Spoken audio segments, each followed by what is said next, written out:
कांग्रेस नेता फूल सिंह बरैया ने नरोत्तम मिश्रा के खिलाफ दिए गए बयान पर सफाई दी है। बरैया ने कहा, उन्होंने नरोत्तम मिश्रा को चैलेंज दिया था कि अगर उनमें दम है तो वे उनके सामने जीत कर दिखा दें। उनके पिताजी का नाम लेकर जो चैलेंज दिया गया था वे हमारी आम बोलचाल की भाषा में कहा जाता है। मैं यह कहना चाहता हूं कि उनके पिताजी मेरे पिताजी हैं, सभी पूज्य हैं। उनको इस बात का बुरा लगा है तो मैं खेद व्यक्त करता हूँ। उनके पिताजी मेरे पिताजी हैं, सबके पिताजी पूज्य हैं। सिंधिया के दलित सम्मेलन में शामिल होने को लेकर उन्होंने कहा कि सिंधिया जी भले यह क्या हैं कि वह दलितों के साथ हैं, लेकिन कोई दलित नहीं बोलता कि वह सिंधिया जी के साथ है। सेकुलर दलित समाज अब फासिस्टवादी पार्टियों के चंगुल में नहीं फंसेगा। सिंधिया जी अब फांसीवादी पार्टी में हैं। आज 80% जनता बीजेपी को हटाने के मूड में आ चुकी है।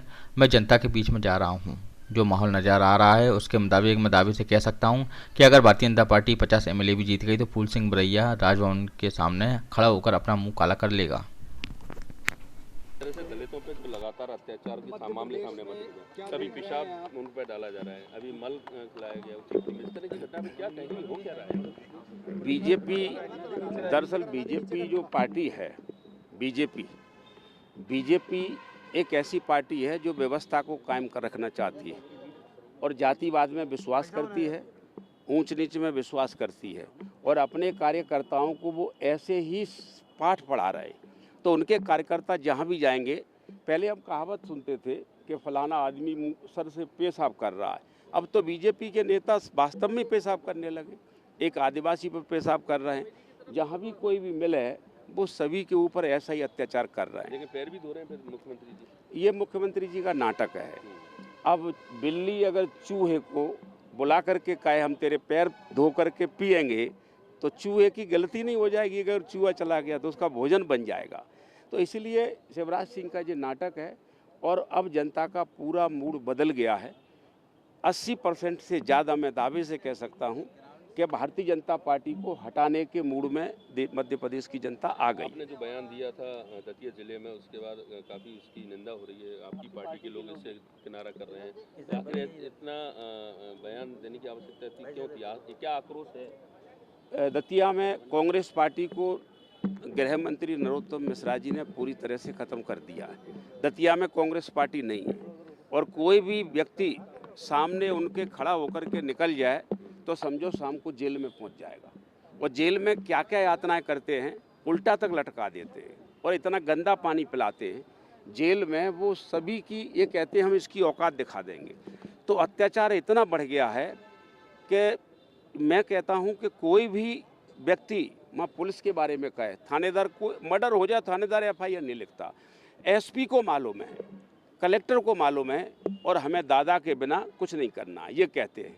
तो फूल सिंह बरैया कांग्रेस को खड़ा करने के लिए अगर मैं चैलेंज करता है तो कौन सी बात है। मैं अभी भी चैलेंज कर रहा हूँ कि नरोत्तम मिश्रा जी अगर उनमें हिम्मत है तो चुनाव लड़के दिखा दें, इस बार जीत के दिखा दें, मेरा दावा है।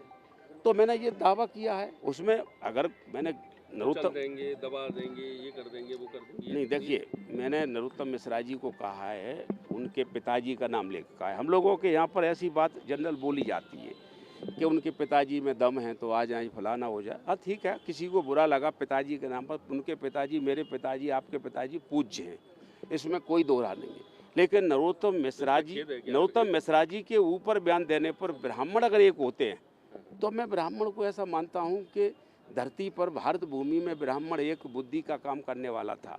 किसी व्यक्ति पर बयान देने से ब्राह्मण एक कैसे हो सकते हैं, ये मुझे भी समझ में नहीं आया कि भाई क्या चाहते हो। भी मैंने तो एक व्यक्ति को बयान दिया है, व्यक्ति के खिलाफ बोला है, मैं व्यक्ति के खिलाफ आज भी बोल रहा हूँ, आगे भी बोलूँगा। बरैया जी, आप अपने बयान पर अभी भी कायम है क्या, जो लगातार आप कहते रहे हैं, दावा करते रहे, अब वर्तमान परिस्थिति कौन सा दावा? राजभवन के सामने। राजभवन, क्या मध्य प्रदेश में 80% से ज़्यादा जनता बीजेपी को हटाने के मूड में आ चुकी है।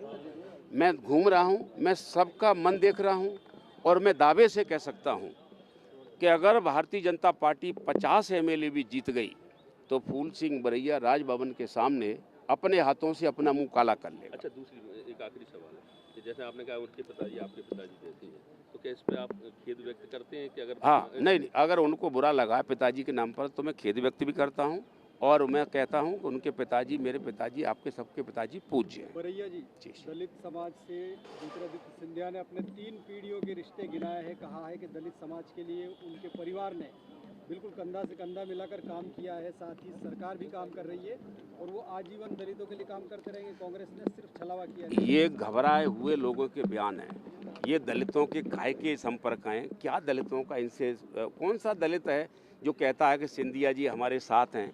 ये फालतू बिल्ली चूहे को समझा रही है कि हम तुम्हारे रिश्तेदार हैं, हमारे तुम्हारे संबंध रहे हैं। अब चूहा समझ में आ गई उसमें, हाँ हमारे इनके रिश्ते हैं, चला गया तो चूहा भोजन बनेगा।